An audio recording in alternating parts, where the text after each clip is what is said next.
Good morning from Okeechobee Livestock Market. Me and my nephew Matt here. And my niece that I'm well pleased with is doing the filming. And before we get started too long, we're going to say happy birthday to Audrey Lee. You want to tune it up? Happy birthday to you. Happy birthday to you. Happy birthday, Audra. Happy birthday to you. She's behind the phone, so nobody. 29, I think. A big 2-9. Anyway, we're kicking it off this morning here at OLM. Had a good week, good sales as far as numbers this time of the year. We ended up with 1,430 something head. And I was looking, we had about 500 head of butcher animals. That's over a third, if I'm figuring right, of the sale. And it was crazy what these cows and bulls are still bringing. I mean, we had a bull, this won't be in your market report, but we had a butcher bull bring $2.14 a pound. You sure that wasn't from 2 weeks ago? Could have been. They've been, and the thing about it is, Aubrey, the auctioneer, you know, used to, he had a hard time getting somebody to start that $2, you know, but they got over that hump, and now he started that bull, I think, at $2.05 or something. They jump right in. Don't take his word for it. Bring him in and see for yourself. Of course, that was a big bull, too. He probably weighed 18 or 1900 pounds. It's a bad time to be a cow, guys. Bad time to be a butcher animal. But, yeah, we had good numbers, and I'll get these figures out of the way, then we'll chat a little bit. Our top calf of the week was bought by DNS. Thank you, Kelly. Weighed 205, brought $6.05, brought in by Ivan Gonzalez from Wellington. And the top cow, bought by Brown Packing, weighed $13.35 at $1.58.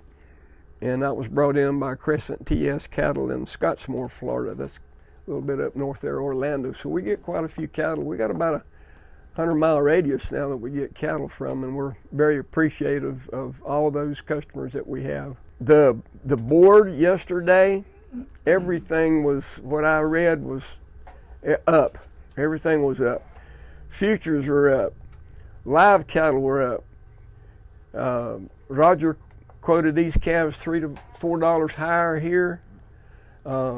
Butcher market steady to maybe a little bit higher. Temperature was up. The temperature was up, definitely. It was hot here yesterday. But here we go, you know, into the this tariff thing today.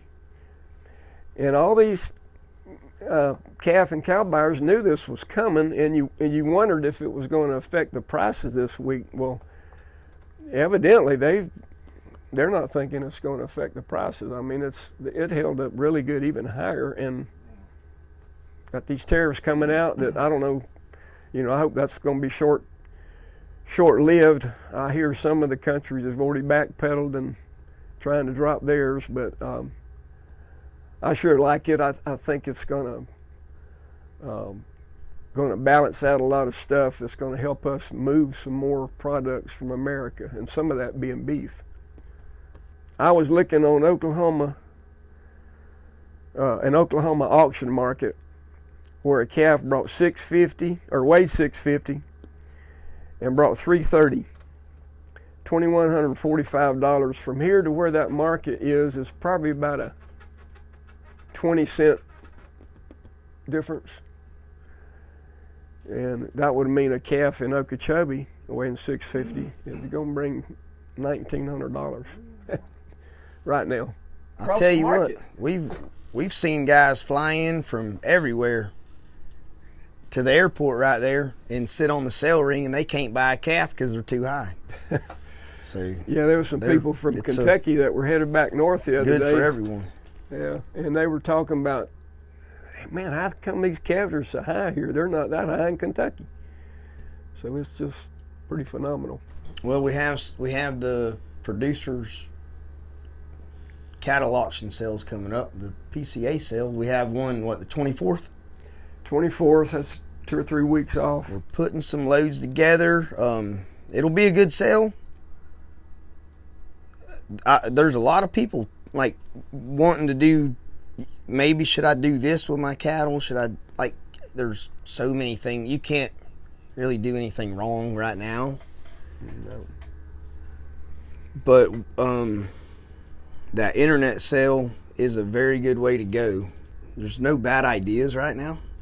Best ideas would be selling them on Producer's Cattle Auction or the Okeechobee Livestock Market. You'll probably be okay either way you go. I've heard some people already talking about maybe selling some calves a little earlier and running them across here. I mean, this thing's it's a good deal right now. And if saving $50 or making $50 right now is a big deal when you're talking about 100 head or 50 head. I don't, anything that $2,500 could pay your medicine, your wages. It could do a lot of things. Your freight. We're in a position right now where a lot of things are going our way, and just make sure you be smart on what you do and who you do it with, because there's going to be a lot of people coming around that can try to throw you a better deal than what you've been doing. So just stick with what you know. That's true. And what it costs for you to sell that animal right now is very minimal compared to the money you're going to get back. It's just these things are so high. And I would advise too, they're talking maybe another 2 years of this, and I'm hoping that's right, because we've never seen it last over about a year when it really gets high. Everybody remembers 2014 and 15 when it went way up, and then the next year it went like that, and it will go back down. But we would advise, kind of not try to get too crazy with this calf money you're getting. Put it back into some good bulls. Put it back into maybe buying you some good replacement heifers. Do like the squirrels do. Hide your acorns in the tree until you need them. There you go. Be conservative. Yeah, if you're interested in the PCA deal, we've got reps scattered everywhere. Matt, myself, Todd, Sam Clemens. Pretty much any Clemens. Will work. We got Robert Burney and Todd Harvey. Then we've got Lint Gerald. Yeah, Lint Gerald up there in North Florida. So we can cover the whole state if you're listening from somewhere other than around Okeechobee. And then also on the flip side of the PCA deal, if you decide to bring your calves in here, which they're going to bring a lot of money, there's not a whole lot of difference in your commission you're paying. And if you need some help getting them here, we'd be glad to help you line up some hauling. You give us a heads up notice if you got a semi-load coming. We'll try to get them back there and get them on some hay and water for you, and take care of you as far as the lot number, getting them sold just right, and sorting them up. So whichever venue you choose, let us try to help you get the best dollar you can out of them. 4 or 5 people in just the last couple days. Everybody's saying the same stuff we're saying. Okay. Number one, we'll get our calves up to 600 and a quarter, and send them. And on some of them sales, I see some 4-weight calves dollar out, not very far away from that. It cost me a little more money and time to get them bigger. Mm-hmm. Right? You have that deal right there. That's all that matters. Mm-hmm. Is the bottom line. What am I doing that's unnecessary?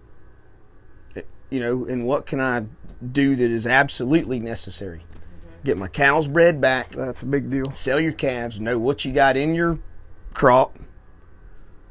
Take care of your grass. Take care of your cows. And man, there's a lot of options. If you sell a 4-weight calf, the cow should be bred back anyways already. It ain't gonna help her breed back this year. But what if you take that off of her shoulders, and then all she's paying attention to is the one in her belly? She's gonna raise that one a little bit bigger and probably a little bit faster when it's born. More time. I mean, it's like a lot of people. South Florida calves ain't no secret anymore. Everybody gets along with them, and there's only one place in the country to get them, is South Florida. South Florida. That's right. You don't need to change a whole lot of what we've been doing. Right. I But started saying don't everybody's think- got their I own don't different think. program, and you don't want to deviate too far from that. But you have different circumstances too. You know, you might get 2 or 3 inches of rain next week, and Fred Hart up there might not get a drop. So everything plays into it. Yep. I'm gonna talk a little bit about The American. yeah. You have a Clemens. Two things. A couple of them. First of all, I want to get a plug in for the Arcadia Small Animal Auction, which is run by our friend and part-time employer / auctioneer Phil Reagan and his family, Mike and Cheryl. Good people. This year we didn't have very many animals around, so Phil has offered to do that sale over at his small animal auction facility this coming Saturday evening at 5 p.m. That's April the 5th. And Phil will do a good job.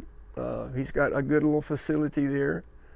And I think he might have already had a few animals kind of lined up for that. So if you've got a show animal that did not make the sale for some reason or another, whatever kind of animal you got that you feel like you need to sell, hog, steer, goat, whatever. If you need a phone number, get in touch with us here at the market. We'll give you Phil's number, but I think he's got a number on, he's got a website, maybe, Arcadia Small Animal Auction. You can probably get it there. The American. I have to put out a shout out. I got a call this morning from Dudley Curtin.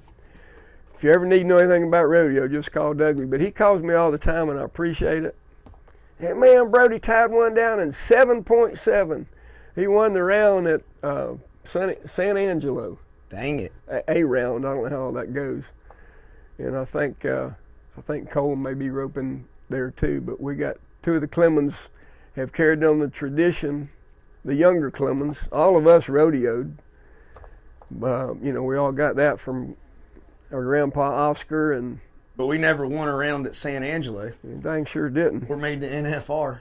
Dang sure didn't. So they're taking it bigger and better. Yeah, but Brody's the baby. He's just 18. Oh. Cole's 20, but they're both they'll both be roping pro together next year. They're both babies. Yeah, they are. They're good ropers and good boys. So proud of that, and headed out. I'm actually headed out there next week to Arlington for the American. Heather made it one year. She didn't make the TV round, but she went out there too. So my wife There you went go. out there in the barrel racing. So every little You married into rodeo too, didn't you? jeez, what was that? Yeah, a lot of water buckets. What about Pecos? He gonna be a ball player? He's gonna be a turkey hunter, I think. Turkey hunter. Yeah. Yeah. Man, I'll be glad when that turkey Yeah. season gets over. Well, we got another couple of weeks. Shoot, I don't know, but you don't sleep in past 6 around Passenger. All you hear is gunshots Ah, or gobblers, you know. So. I hear you. Well, that's about it, I guess. You got anything else, or? I think we're Keep them coming. keep them coming. We'll be here. Yeah.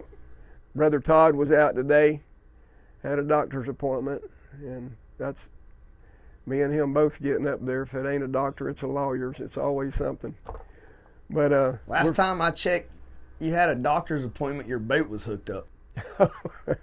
that could be too. I ain't saying nothing. I think mine's getting hooked up tomorrow. Therapy. That's what Yeah, it was. therapy. But thank y'all for being part of us and our family here, giving us your business and your friendship. Keep them coming, like Matt said, and we'll do the best we can to get the top dollar for you.